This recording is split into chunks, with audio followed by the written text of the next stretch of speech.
Hi, I'm Tara. Hi, I'm Michelle. Welcome to our podcast, Books and Beyond. So, on this episode, we spoke to Amrita Mahale, who is the author of Milk Teeth. It's a book that's set in Bombay, and it is a love triangle between three characters, Ira, Kez, and Karthik. And who doesn't love love triangles, right? So we asked her so many questions, and one among them was whether there's any autobiographical element to Ira and Kez's relationship. And you'll be really surprised with her reply. So, Amrita is brilliant. I mean, I'm always fascinated with people who can do both math and English because I can't. Same here. And she's trained as a rocket scientist, not once, but twice. And she has a full-time job and writes on the weekend. So on this episode, we actually find out, how does she manage her time, yeah? Like, how does she do so much? And we also found out about what she's working on next, which is very interesting because it has something to do with stalking. So you're going to want to find out. So as a writer myself, Tara, I found her resilience really amazing. Like, she has been through so many rejections and she almost abandoned Milk Teeth. So we spoke about that and more on this episode. So tune in.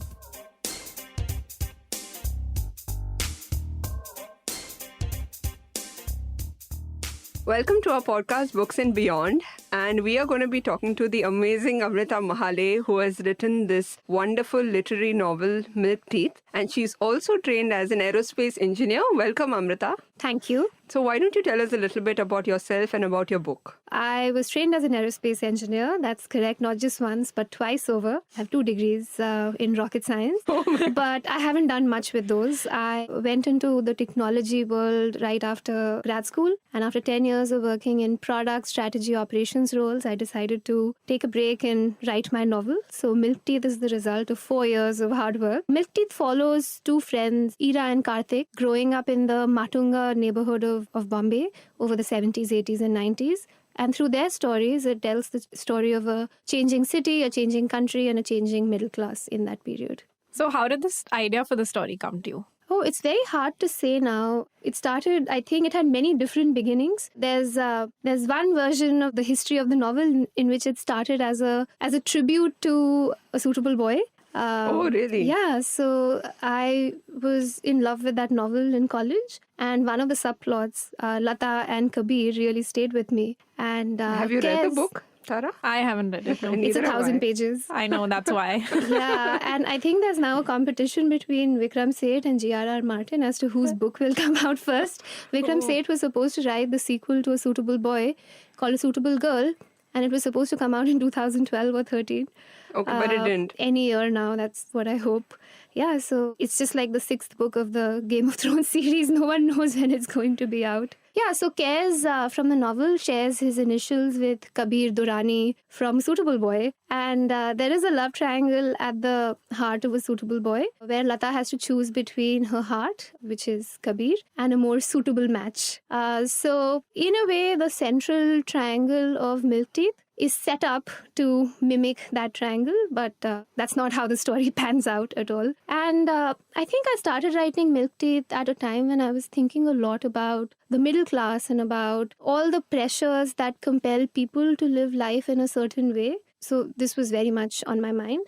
And in fact, I started writing Milk Teeth as a short story. I mean, the short story was terrible, and very little of it has made its way to the final novel. I'm sure you're too critical of your own work. That I am. But it was a very flat story. But there was one line in the story that made its way to the novel, and it actually really captures what I was trying to say back then. So the line, I think, goes something like, maybe prophecies are redundant because people live the same lives over and over again. And we as a culture are so obsessed with knowing the future, with fortune telling, horoscopes, astrology. Absolutely. But at the same time, we also want people to follow a certain script. There's a very delicious irony in that. So I wanted to explore that. Yeah, I like the way that, your inspiration came from the books that you love. And I also love that it's a love story because I love reading about love stories, but I don't like reading Mills and Boons. I like reading literary fiction. So how did you go about creating a literary love story? So I started writing the book with Ira and Kez's parts. So for those of you who haven't read the book, the novel has 3 sections. The first section is called Ira and Karthik, and they are childhood friends who reconnect after almost a decade apart, and they're both adults. And that part of the novel goes into the history of their friendship. as well as how they go about rekindling their friendship as adults. So the seesaw of their friendship really is at the heart of the novel. The second part of the novel actually goes back in time, and it's called just Ira, because it traces Ira's relationship with Kez, and that's the love story that Tara just talked about. And the third part is called Karthik, and it's told from Karthik's point of view. So I actually started writing the novel with the middle section. So very it was not written linearly. And I think that's the part of the novel that flowed very organically. Does it have any autobiographical element? No. Not really. I think every good character has to come from a place of a deep feeling. And That's true. And it's a combination of observation and imagination. So yes, I mean, even Kez and his relationship with Ira has some elements that I have drawn from real life, but a large part of him and the relationship is imaginary. But I feel like it's, I'm very happy that people have loved the novel and they've loved Ira and Kez's relationship. But I feel like a lot of reviewers have also just focused on that part of the novel and called it a romance. And I wonder if a male writer had written the same novel, they would have called it a romance first and then focused on the other themes. Yeah, and do you have a problem with it being called No, romance? not really. I think if you call it a romance and then also talk about the other themes that the novel brings up, I'm completely okay with it, because the love story is really at the heart of the novel. It's just a part of the novel. And if that's all that you take away, then I wonder if it's a slightly gendered reading of the book. So, for example, one of my favorite Vikram Seth novels is An Equal Music. And even that is very much a love story set in the world of music. And nobody, I think, called it a romance. It was called a meditation on art and music and loss and love and longing. And the world is just not fair. Yeah, exactly. But it's a fantastic novel. I would urge everybody to read it. Not Milk Teeth, An Equal Music. And milk tea too. Yeah. And one of our favorite characters from the book was Karthik.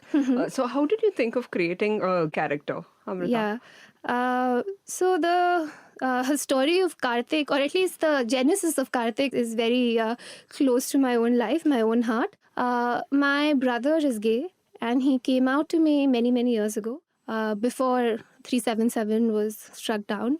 And I was very nervous for what it would mean for him to be out as a gay man in a country where homosexuality was a criminal act. So I urged him not to tell people to remain in the closet for as long as possible. It's terrible advice. And You're being protective. Yeah, I was being protective. And I'm very glad he did not take my advice. He did come out to my parents. And he, in fact, came out fairly publicly on Humans of Bombay. Oh, wow. Wow. Yeah, this was many years ago. And not only was my family very supportive, but he got a lot of support and love from strangers as well. So interestingly, he's opposite to the character Karthik in the book. Yes, exactly. That's the part I was coming to. And then I reflected for a long time on why I gave my brother that advice. I think I was putting myself in his shoes.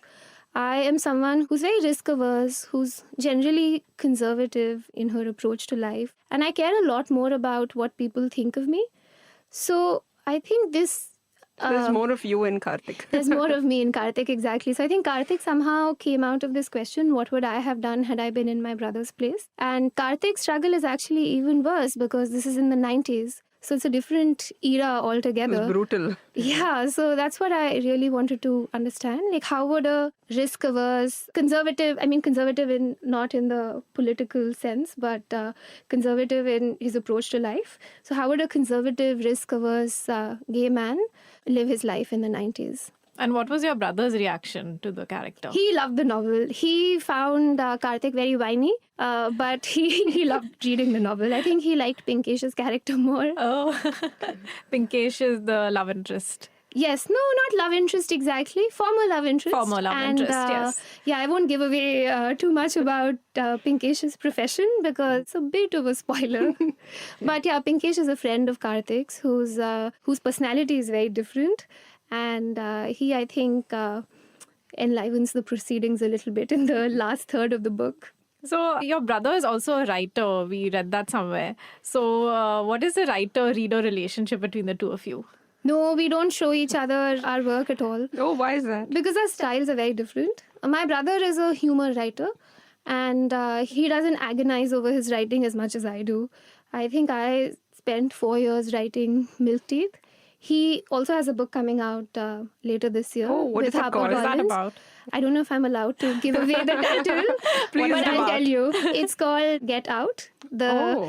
gay man's guide to coming out and going out. That's amazing. Wow, That's great. Yeah, it's a beautiful title. So the book's coming out later this year. And I think he wrote it in 6 months or 8 months. Really? And just the thought of wrapping, it's not a novel. It's a memoir / Right. dating guide. Still, that's Yeah, very but It it's reminds short me of period Vivek time. Tejuja's book, Growing Up Gay in India. Yeah, and Vivek and Anirudh know each other. So I think they talk and they exchange notes from time to time. But even the thought of wrapping up a book in 6 months, I think gives me anxiety. Yeah, I think you both had like completely opposite personality types. Yeah, absolutely. But we both enjoy each other's like finished works. But I don't think we'll be great at giving inputs along the way to each other. And we also heard, Amrita, that you almost abandoned your manuscript. So what was that story that convinced you to write the book? To keep writing the book, you mean? And why did you abandon it? So, about 2 years ago, I had a draft of the novel that I thought was good enough to send out into the world. So, I started reaching out to agents because conventional wisdom states that first time writers find an agent, the agent then finds a publisher for you. But that was not to be. So, I sent the novel to about 16 agents, Indian and international. 13 of them wrote back, and all 13 rejected me. Oh, So What they're did you very f- good. What did you things. feel like when you went? Oh, I felt like absolute shit. It was horrible. In fact, I think it was Valentine's Day 2018 when I received 3 rejections in the span of 3 hours. And one of them was really brutal. I think the agent just forwarded me his editor's comments, and the editor had said that the novel falls flat on its face, it's pedestrian, the writing is ordinary. No. I mean, to be fair, they were all very, very kind towards the writing. They said that the characterization is very strong, the writing is beautiful, but the plot isn't coming together. So yeah, but this is very, very harsh feedback nonetheless. And you don't tend to see the good parts, you dwell on the negative parts. but in a way, I feel it does help you because there are a lot of agents who do not give you feedback also. Yeah, and I was very lucky that agents actually engaged with me. Many of them, They don't respond. they don't respond at all. So in my case, they wrote back, they asked for the full manuscript on the basis of the first 2 chapters, and they gave me feedback. And I think I'm very grateful to them now because the final draft of the novel incorporates a lot of this feedback. Oh, that's that's amazing. great. And I Yeah, think it's silver a lining. much better novel as a result. So, but then what convinced you to take it up again? So that's why you abandoned it. So Yeah. So I was close to abandoning it. I abandoned it for exactly 3 days, I think. Oh, that's not Yeah, bad. that's all. It wasn't that bad. But because I had done a writing residency at Sangam House, Yeah, we read about it. I was connected to some writers and editors. So I reached out to a friend from Sangam House who was the season coordinator, the organizer there. He's an editor. His name is Rahul Soni. And he's a fantastic editor. In fact, he's edited some of the best books from last year, Farfield, Girl in White Cotton, and many others. We love Girl in White Yeah. Cotton. Yeah, same here. It's And such Farfield a- has been like garnering so many good reviews. Awards. Yeah. So they're both great books.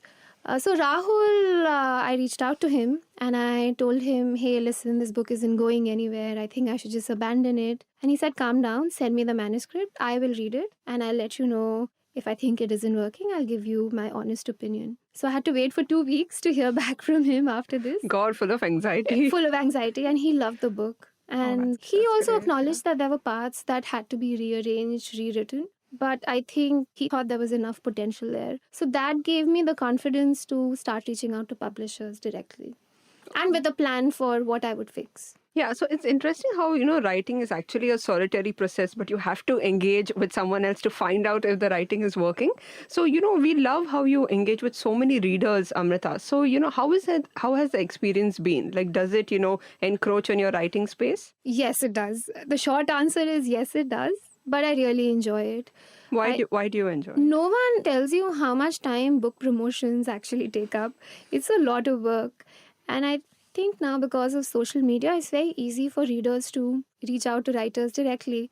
And Yeah, so I heard about your book on Instagram actually. It was all over Bookstagram, you know. Yeah, And I yeah. actually picked up your book at the airport. And I didn't know anything about your book. I didn't know anything about you. And I think it was around last year. I just found it in the airport, picked it up, read it, and loved it. And that's when I started following you. You know, I didn't even know that people still bought books that way.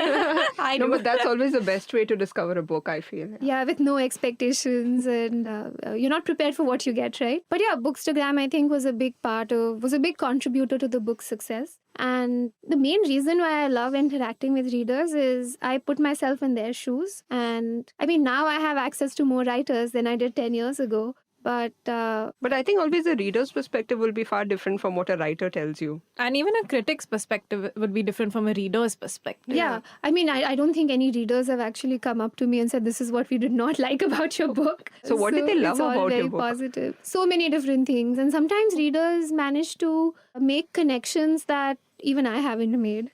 But the main reason why I love doing book promotions, I love interacting with readers, is it's an opportunity to not let go of your baby. You work so hard on a book, and I still haven't been able to read Milk Teeth for more than 10, 15 pages at a time, because the editor in me wakes up each time this happens and I want to change the book. Yeah, I think that's natural. Yeah, but I can't. So the book is frozen. But talking about the book and talking about the things that I'd left unsaid that I now wish I had added, interacting with readers gives me an opportunity to do that and not let go of the book. But does it interfere with your writing of your second book? So we just read that you're working on your second book. And if you're still, engaging with your first book in a way, how does it affect, your writing of your second book? No, it doesn't. I think I need to wrap up all my promotions in a month or so. But it's such a treat for readers, to interact with the author of the book that they love. Yeah, that's the hard part, because like I said, I put myself in their shoes, and especially if I had no connections to the writing world, and I could have an opportunity to interact with a writer I admire or someone That's the dream. who's written a book that I love. For example, I was a big fan of Arundhati Roy as a teenager. I was 13 when God of Small Things came out, and I read it, I think, a month or two after. And I loved the book. I did not know that it was also one of the first novels for adults that I read. I think I was still in the Hardy Boys, Nancy Drew phase, and then suddenly I read We all this. have that transition Yeah, novel yeah, into adulthood. Yeah. And I think that's when you decided you wanted to be a writer. Yeah, that's right. That's when I decided I wanted to be a writer. This is very embarrassing to admit now, but when I was 13, I put together this list of things that I really wanted from life, and one of those was Arundhati Roy's pen. And, I've only met her So once. cute. Yeah. Actually, I haven't even met her. I heard her speak in San Francisco, and I look forward to meeting her and stealing a pen from her. 13-year-old me would be very happy. So coming back to, I wanted to speak a bit more about your profession. So you've trained as an aerospace engineer, and then also you're a writer. So I'm really fascinated by people who are good at both math and English. Same so here. Yeah. How do you do both? What's your writing routine like? I have a full-time job now. I think I was writing full-time for about half the time it took me to write and edit Milk Teeth. But it's very different now. After I turned in my final manuscript, I started a full-time job. It's very different from the world of writing. I work at a non-profit research lab that does artificial intelligence for social good. I'm struggling to even wrap my head around You lost that. me already. Yeah, it's not as sci-fi as it sounds, but it's incredibly fun, and it's so different from the world of literature, at least the kind of books that I write. It's been difficult. So I mean, the only thing I can do is carve out time for my writing. That's usually weekends, and protect this time fiercely. And why is that your writing is quite different from it? Have you thought of writing a sci-fi novel anytime? No, I haven't. I don't read much sci-fi, so it's very hard for me to imagine myself writing science fiction. But maybe in 5 years' time, who knows? So, but I wanted to know, how many hours a day do you write on the weekend? And do you have any measures for your productivity? Yeah, that's the only way to go, really. In fact, after I quit my job, I used to write on weekends before that. And once I started writing full time, I think for the first month and a half, I managed to write maybe 1,000 words. And I remember thinking, what if I only have enough words in me to write on weekends? It's scary. It's scary, but that's never the case. Writing is really more about grit and persistence and patience than anything else. Absolutely. And this is how writing your second book is different from writing your first. You know that it's not really about inspiration, it's about hard work. So if I know that I need to write on Saturdays or Sundays, I know that if I haven't managed to write much after half an hour or 1 hour, it's not because it's not a good day. It's because I'm distracted. So I need to turn the Wi-Fi off, turn my phone off, and just keep sitting. And now with so many distractions, it's very tough. Yeah, absolutely. And I think my attention span keeps getting shorter day And by also, day. how do you manage? I mean, just in terms of saturation, because I'm sure, you're tired from your day job and then, you carve out time on the weekends to write. So how do you do it? It doesn't always happen very successfully. It's a struggle. But I haven't really managed to write over the week. So at Sangam House, I met the writer Vivek Shanbhag. And I he loved his mentioned, book, yeah, Bhachar Bhachar Bhachar. Bhachar is so good. So good, yeah. But he mentioned that he wrote 7 or 8 books while working full time. He apparently has a morning routine. Yeah. Wakes up early before work. Or he used to wake up at 4:30 every morning and write for 3 hours before he went to work. And in fact, he only became a full-time writer after Much Bhachar later. Bhachar was translated into English. I don't have that kind of focus or discipline. So it is theoretically possible, but I haven't figured out. So what How is to your make it second work. book about? It's very different from Milk Teeth. I don't know what it'll end up becoming. It's still in that stage where it's just like lots of fragments coming together slowly. But the central idea is it follows the disappearance of a young woman in the hills, and the story is told from 3 points of view. The first part is told by her best friend, who's dealing with the guilt of having played a small role in her disappearance. The second part is told by a stalker who had a lot to do with her disappearance. We want to read it right Yeah. now. And the third part is by the victim herself. So Wow. it's 3 voices, 3 stories, overlapping and also contradicting. So yeah, let's see what it becomes. So how do you get into the heads of all these different characters? I mean, they're so different from each other. I'm not looking forward to writing the part with the stalker. Exactly. Yeah, that's not going to be a pleasant experience. This is not an easy book to write. It's emotionally fairly draining, or that's what I tell myself, because I haven't managed to make much progress. But yeah, I've written about 18,000 words so far. This won't be as long as Milk Teeth. I want it to be maybe 250 pages, which is 75,000 words. So still a long way to go. So talking about a stalker, actually Tara and I were just talking about this series called You on Netflix. It's about a stalker and it's actually based on a book. So maybe you can check it out. I have seen It's the first really season. I interesting. haven't watched the second season and, yet. and is the book literary? I mean, does it fall into that genre? Yeah, I think so. It's not a thriller. Okay. But it's not... Maybe but more it's a mystery. Slightly, yeah, exactly. There is some suspense. mystery. I can't wait to read it. Same here. Also talking about 3 points of view, it reminded me of Milk Teeth, which actually is structured with 3 sections. So how did you decide on the structure? Yeah, I know. I think I tend to think in threes. How did I think of the structure? No, this was not the version that I sent to agents. It had 7 different parts. Oh, really? And the story jumped back and forth a lot. In fact, when I met my publisher, Karthika, the reason I signed up with her immediately was because this was her idea. She Wow. said, you Such know, a savior. the story jumps back and forth a lot. But if you really think about it, what's happening in the story is that in the first part, you get to meet Ira and Karthik. You get to explore the history of their friendship. Then Karthik recedes to the background and you get to learn more about Ira. And then Ira recedes and you get to know Karthik. And I What said, yes, brilliant advice. yes, that's exactly what I needed. And I think that's what really transformed the book. So then, once the book was signed on and you took her feedback, how long did it take you to redo it in this way? No, not too long, about 3 months. Yeah, April, May, June, yeah, about 3 months. That's great. And we wanted to know, did you read any interesting fiction while you were researching and writing Milk Teeth? Oh, a lot of fiction and non-fiction. So the book spans the 70s, 80s and 90s. I was alive for only about half of that period. So obviously I had to do a lot of research. I interviewed 25 to 30 people, some long-time Matunga residents, civic beat journalists, gay activists, and just a bunch of other people who had Bombay connections. I spent a lot of time going through press archives and I read a lot of books, both fiction and non-fiction. I think a lot of the fiction that I read with an eye on research was about queer Bombay in the 90s. And So, what were the books that you read? on the fiction side, there was R. Raj Rao's The Boyfriend, which I really enjoyed. Check it out. Yeah, I've not Yeah. heard of it. But I There will. was also Funny Boy by a Sri Lankan writer. And what else? No, I think these were the two novels. So, and how I- did you discover these books? Like just Google or? Google and through friends. So a lot of the queer literature that I found, poetry, fiction, non-fiction, was through the poet Akhil Katyal. Oh, wow. And yeah, he in fact gave me a book of poetry by Hoshang Merchant, Do you know talks who that about Yeah. who talks about queer Bombay. And the epigraph to my novel, so the poem at the beginning of the novel, actually comes from the book of poetry that Akhil introduced me to. Oh, That's that's so nice. amazing. Yeah. We love his poetry. And it Yeah. must have been so much fun to, read all of this literature and immerse yourself in a new world. Yeah, absolutely. In fact, I think there were many points in the course of writing this book when I thought I could have actually just compiled what I had and done a PhD.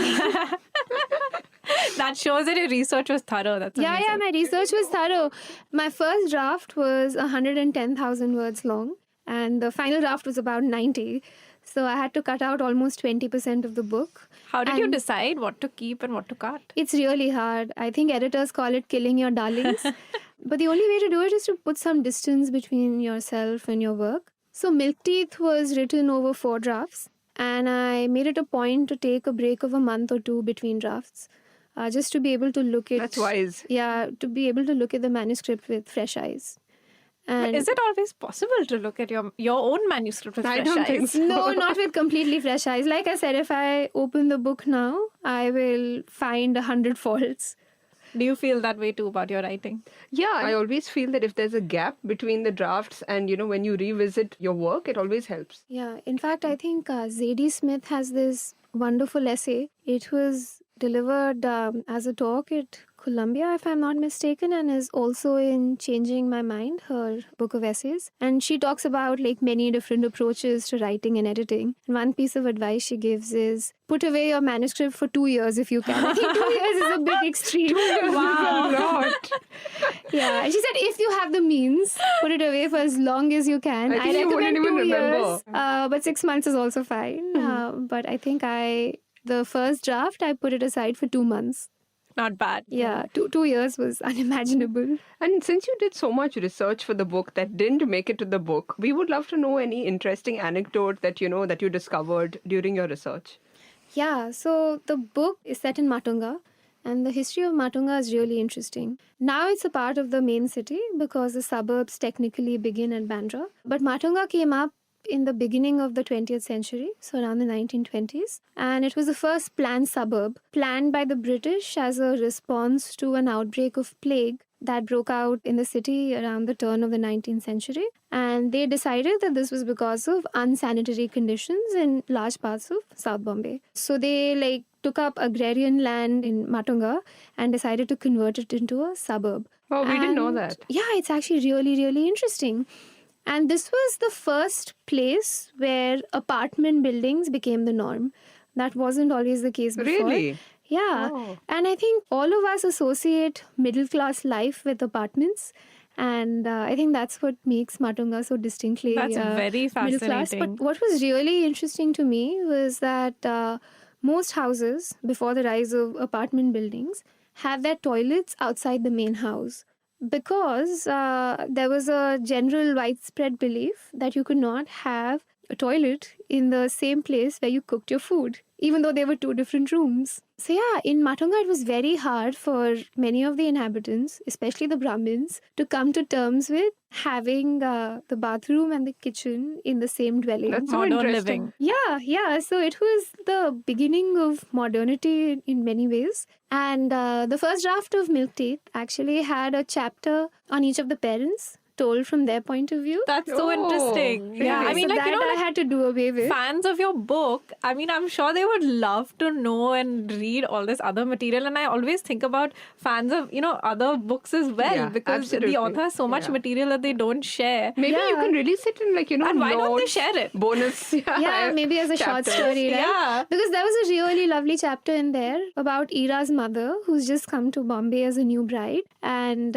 she's been like taken away from her studies. She was, and this is a fact that's mentioned in the book as well, that she was a few months away from taking her final exams.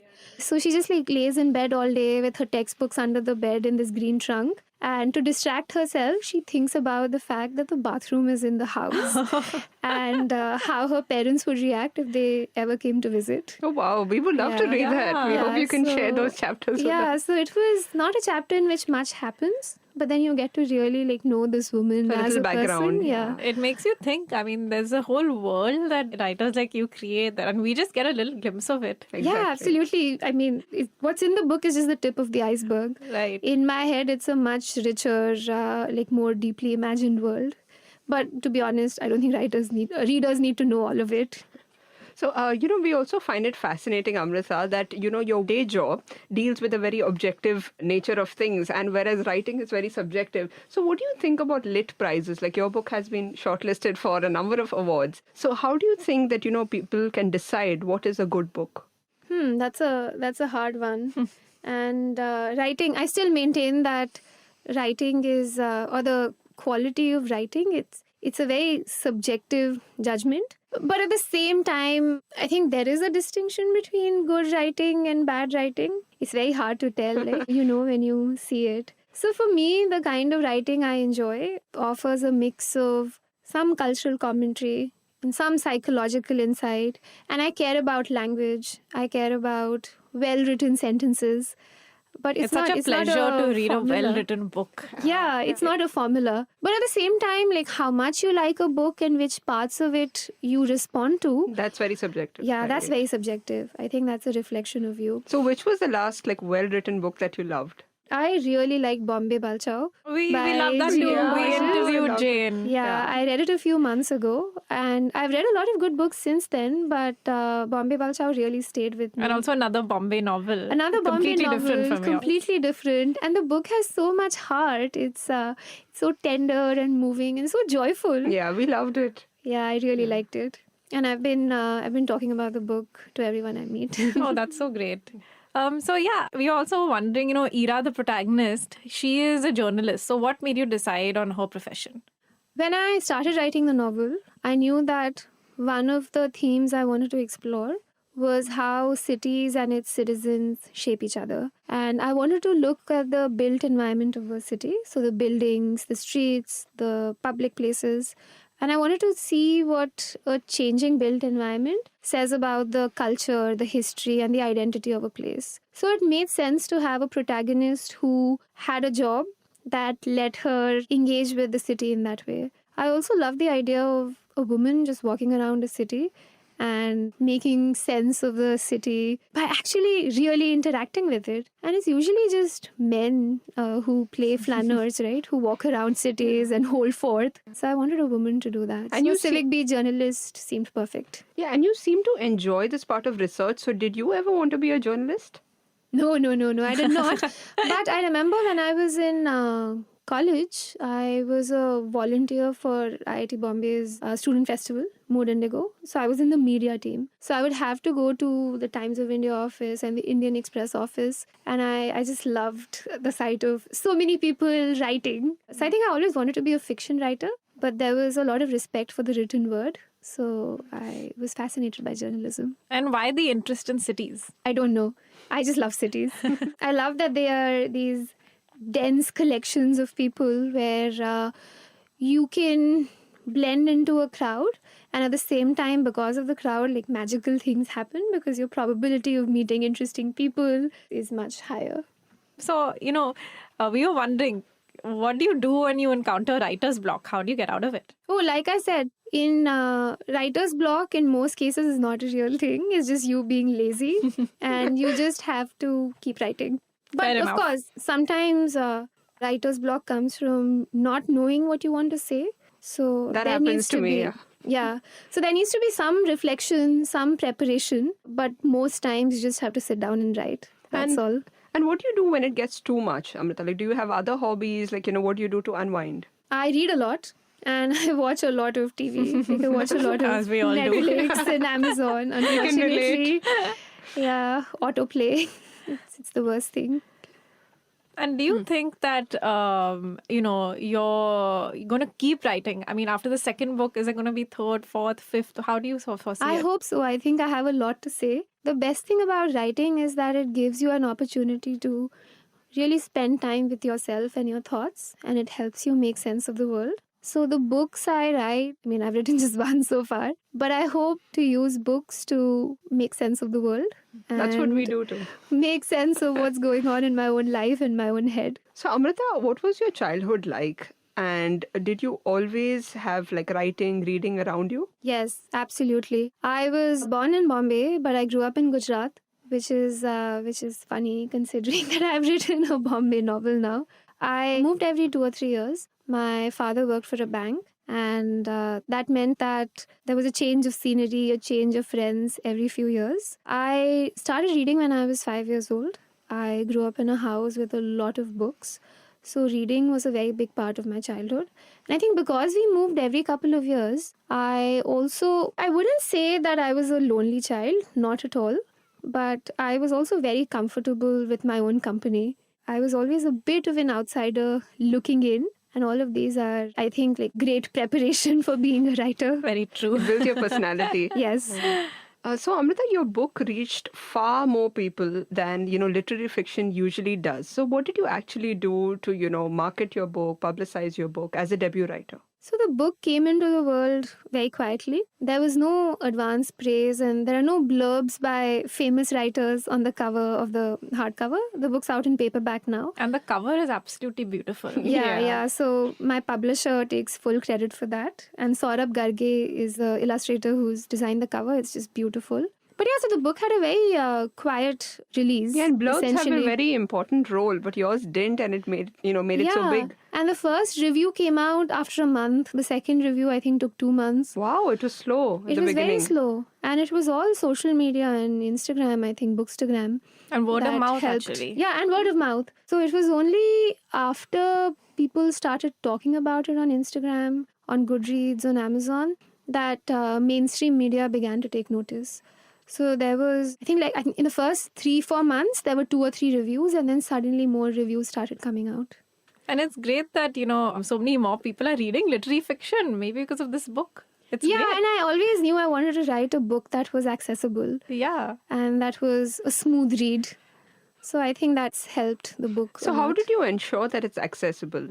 Like, what according to you is an accessible book? I didn't set out to consciously make the book accessible, but I think there's something inherently very accessible about this book because it covers a world, a period that's something that a lot of people can very easily relate to. I think I've spoken about this before. There was something common to childhoods in the 70s, 80s, and 90s, pre-liberalization really. And for someone born in the late 90s, probably like the two of you. I was on 1990. 91. Okay, all right. Then maybe you know a little bit of what I'm talking about. Yeah. So for someone born later in the 90s, I'm sure their childhood experiences were very different. Yeah, totally. Yeah. They're the gadget generation. Yeah, and that's why a lot of people have focused on the nostalgia element of the book. But I don't really think that my objective was to write a nostalgic book. I did want to look at ordinary life. I wanted to look at everyday Bombay. But I wanted to look at it with a sharp eye for what lies under the surface of the sweetness. Like dissecting it. Yeah, exactly. So, Amrita, since your second book sounds really interesting and really different, are you reading books similar to that to give you an idea of how to, carve a good mystery or good suspense? Not yet, but I think I will have to soon. So I've taken on the easiest part first. I'm telling the story of friendship over 2 or 3 decades. So that's very familiar terrain to me. But when I get to the part about the stalker, I think I'll have to start doing research. Are you excited about that? Yes and no. I'm excited, but I'm also worried for my own mental health. But I mean, I'm sure you can do it. And this reminds me of, how like we all are fascinated to know whether works are autobiographical. So, writers who usually write about, such stuff like stalking and murdering, they're saying, you really think I murdered someone? Yeah, I think nobody's going to ask me if this one is autobiographical. Yes. Exactly. So now we'll have a small rapid fire session. So, engineering or writing? Writing. US or India? India. Stories or sums? That's a hard one. Both? Can I say both? Nice. Safety or risk? I think by instinct, safety, but I try to push myself towards risk. Their second book. What's your favorite writing place? Oh, my home, or sometimes Birdsong Cafe. If not writing, what would it be? Well, I am living so many lives now. I have a job, so yeah, maybe that. Technology. So if you were stuck on an island and you could take only one book with you, what would it be? Only one book. If it could be one series of books, then maybe Elena Ferrante's Neapolitan novels. We love her work. Yeah, good choice. If one book, then maybe Suitable Boy. It's 1,000 pages. That's smart. Thank you so much, Amrita. It's a pleasure talking to you. Yeah, and thank you so much for having me. What a journey it's been, Michelle. 12 writers, so many interesting conversations, and now ending the season with a writer whom we both admire, Amrita Mahale. It was great speaking to her. I love talking to Amrita and I can't wait to talk to even more writers, Tara. We're going to be doing that because our journey with you does not end here. We're going to come back for many more seasons where we're going to be interviewing more authors and storytellers across genres, and we just can't wait. So please feel free to reach out to us and we can't wait to hear from you. We are on Instagram, Facebook and Twitter at Bound India. See you next time.